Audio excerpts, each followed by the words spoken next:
Pernahkah kalian bertanya dari manakah asal-usul bangsa kita berasal? Apakah dari wilayah Indonesia atau dari wilayah luar? Apakah asal-usul nenek moyang bangsa kita berasal dari banyak bangsa di dunia?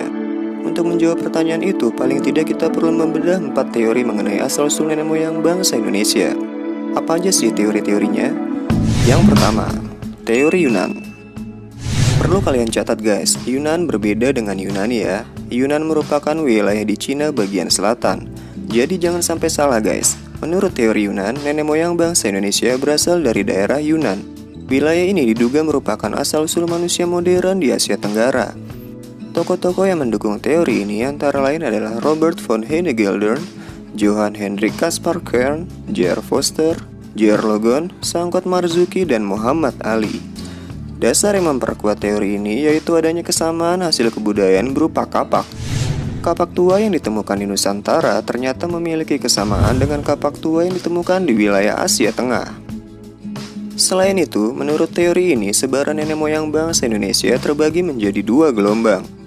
Yang pertama merupakan ras Proto-Melayu yang membawa kebudayaan Neolitikum, dan yang kedua adalah ras Deutero-Melayu yang membawa kebudayaan logam. Orang-orang ini dipercaya masuk ke Nusantara melalui hulu-hulu sungai besar di daratan Asia. Mereka cukup lama menetap di Dongson, Vietnam sebelum akhirnya menuju Kepulauan Nusantara menggunakan perahu bercadi.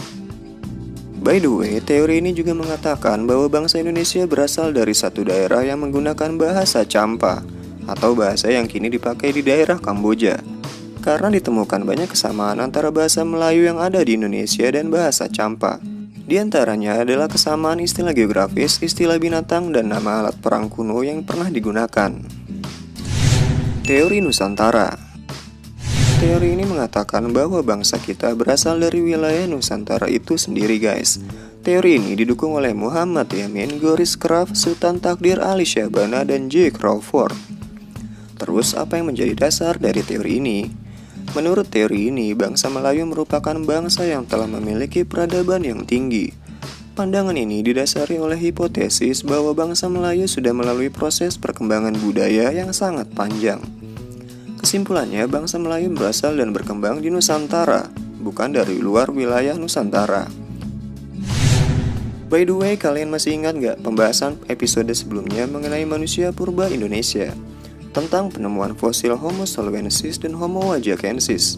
Menurut teori ini, ada kemungkinan bahwa bangsa Melayu yang mencangkup wilayah Indonesia, Malaysia, Singapura, Brunei, dan sebagian Thailand merupakan keturunan dari Homo soloensis dan Homo wajakensis. Tidak ditemukannya fosil Homo soloensis dan Homo wajakensis di wilayah Indochina juga memperkuat teori Nusantara sekaligus menyangga teori asal-usul bangsa Indonesia yang berasal dari luar. Teori out of Taiwan. Teori ini menyatakan bahwa asal-usul manusia Indonesia berasal dari Kepulauan Formosa atau Taiwan. Teori yang didukung oleh pakar Harith Ruman Simanjuntak ini didasari sejumlah argumentasi.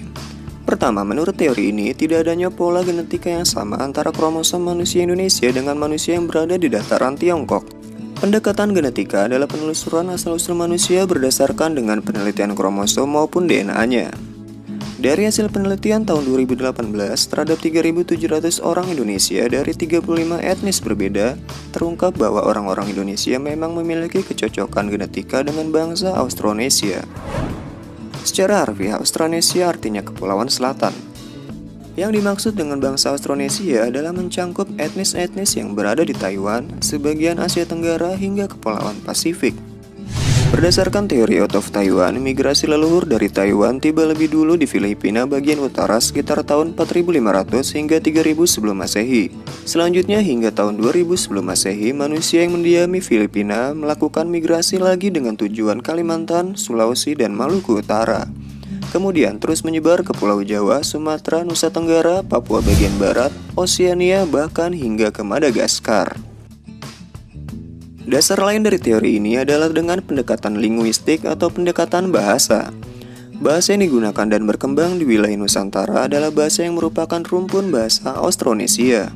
Pada dasarnya, pendekatan kebahasaan ini menyatakan bahwa asal-usul suatu bangsa dapat ditelusuri melalui pola penyebaran bahasanya guys. Karena keseluruhan bahasa di Indonesia berasal dari Austronesia yang berkembang di Taiwan. nenek moyang bangsa Indonesia pun kemungkinan besar berasal dari asal-usul yang sama dengan bahasanya itu. Teori Out of Africa. Menurut teori Out of Africa, Homo sapiens atau manusia modern yang ada di Indonesia bahkan sebagian besar dunia berasal dari daratan Afrika. Di Afrika lah jalur Homo sapiens dilahirkan dan sejak saat itu mereka keluar dari Afrika dalam berbagai gelombang migrasi, mendiami sudut-sudut dunia yang belum terjangkau sebelumnya. Bentuk-bentuk Homo sapiens awal di luar Afrika hanya dianggap sebagai spesies terpisah yang kemudian punah. Adanya teori ini memang cukup membingungkan jika para ilmuwan tidak menjelaskannya dengan lengkap, guys. Teori ini didasarkan pada kajian ilmu genetika melalui penelitian DNA mitokondria, gen perempuan, dan gen laki-laki. Persebaran manusia dari Afrika ke seluruh dunia termasuk Indonesia terjadi dalam beberapa tahap yang berlangsung selama ratusan ribu tahun. Sehingga tidak heran jika pada prosesnya terjadi perubahan dalam bentuk fisik akibat perbedaan lingkungan dari tempat asalnya. Teori ini didukung oleh Max Ingman dan Herawati Sudoyo. Menurut teori ini, sejarah manusia Indonesia sudah bermula sejak 72.000 tahun silam. Kala itu, sekelompok Homo sapiens dari Afrika berkelana ke bagian selatan semenanjung Arab dan terus menuju ke timur sampai ke Kepulauan Nusantara. Oke guys, mungkin itu aja yang bisa kita bahas pada episode kali ini. Sampai jumpa di episode berikutnya. Akhir kata, salam jas merah.